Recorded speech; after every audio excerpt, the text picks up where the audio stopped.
Hi, everybody. I'm so glad you came to this site because I've got things that can help you calm yourself when you're triggered, angry, upset, overwhelmed, frightened, scared, whatever, in traffic even, in about 15 seconds. And so these are called my return to calm skills. And there is a place on the website that you can actually download them and print them up for yourself. So I'm going to do a few of them today just to let you know how successful they really are. And with all that's going around us, a lot of overwhelm right now, knowing how I can calm myself down. First, I got to know what's making me so tense in my chest, my throat, my head, sometimes our legs. So what happens is when I'm distressed, and usually visually it passes the thinking part of my brain and goes right into this area, and that's the limbic system. And that little thing right there is called the amygdala. The little amygdala holds all our fears and memories of dangerous things. And it's there for survival. When it's activated, it causes the body to put out adrenals and cortisols. It connects to our kidneys.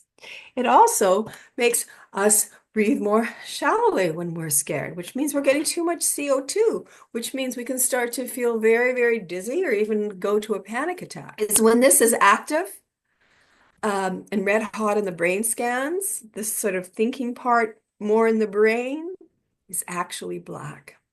And so it can't solve your problem. It can't assess for danger. It's not even in real time. All you know is I got to fight, flight, freeze, flock, or totally appease whatever bad person or bad situation is in my life. So what we need to do is we need to cool this puppy down. And as we do it, you re-engage the thinking part of the brain so you can solve your problem out of the disaster. But this is here, basically, it's very primitive part of the brain, subcortical, very primitive, so that in the days when we saw a saber-toothed tiger, we knew to play dead, run. I don't know about fighting back a saber-toothed tiger, but we knew we were in trouble. But most of our saber-toothed tigers today are up here. I'm going to lose all my investments. I'm going to lose my Social Security. How am I going to get a job? I've been fired. Oh, do they still care about me? All these things that we tell ourselves that make the brain think we're in danger. We put out the adrenals and cortisols, which in fact, if they're really good for a little bit, but if they stay up there, which people with trauma have it staying up there, they stay up there, it affects your immune system. It makes it not as active. So it can also lead to illnesses and just emotional distress that can lead to anxiety, depression, all sorts of things. So I'm here to help you. And what I would like you to do first is, as I was saying, when you're anxious, you breathe in too much CO2. Now, a lot of people say, oh, well, just, taking a deep breath. No, there's no room. I've got all the CO2 in my lungs. So there's no way in heaven for me to have enough room for my oxygen. So what do I do first in this 7:45? And it's a count. I breathe out for 7. I take in through my nostrils gently, keeping my shoulders down for 4, and then I hold for 5 so that the oxygen can come into my body, and I breathe out the CO2 again and do it about 2 to 3 times. So I'd love you to join with me. And even before then, I'm going to show you something that I call the heart stitch, where you can put both of your hands right over the middle of your chest bone and just notice the weight. See if you can feel your heart beating. Feel if there's a temperature there. Now, as we do this, I'm going to ask you to breathe out for count of 7. And very gently through your nose. 1,000, 2,000, 3,000, 4,000, and stop. And hold as we reoxygenate. 1,000, 2,000, 3,000, 4,000, 5,000. And out again for the count of 7. You really want to push your diaphragm now against your lungs so that you can get all of that CO2 out. Again, gently breathe in through your nose for a count of 4. 1,000, 2,000, 3,000, 4,000, and stop and hold for 5. And out again for 7.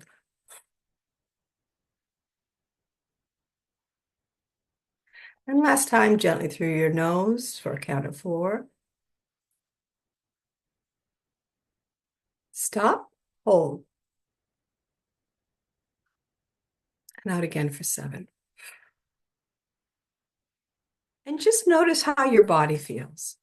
What we've done is we put more oxygen into our body. We've also gotten the CO2. And as we're doing that, we're bringing down the adrenals and cortisols. So I'm more in the moment. I can think what I need to think to protect myself.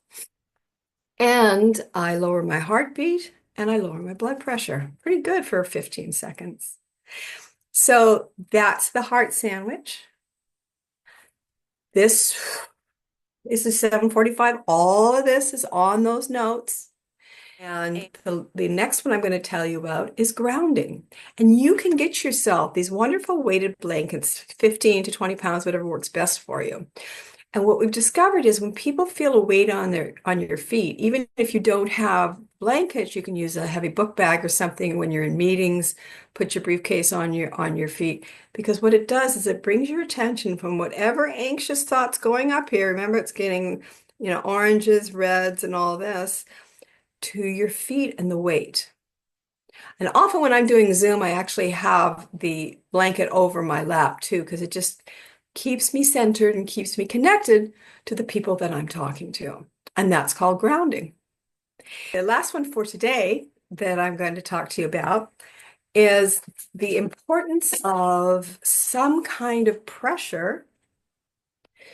You may have pillows of your own at home that are weighted, and you can get this around your neck. And you stick it in the microwave for about 3 minutes. It's a cute little heart shape. And then you put this on any of the areas that you feel are tightening up in your body. It can be your throat, your chest, your solar plexus, or your belly. And as you do that, and it's warmed up, and it's really warm for about 10 minutes. Again, you notice how your body just kind of relaxes. And they're yummy, filled with hemp seeds that have a very pleasant, soothing smell to them as well. Lavender also is a calming scent that you can use for one of your diffusers if we have those at home. So you can get these at nurturetoheal.com, and we'll have that up on the site. And go check out the page with my return to calm skills. And if you have any questions, there's a place on my site where you can either email me or just give me a call. So I wish you calm days ahead as we come into these lives that often are not as simple and as uncomplicated as we wish they were. And I'm with you. Let me know how you're doing. And thanks for watching.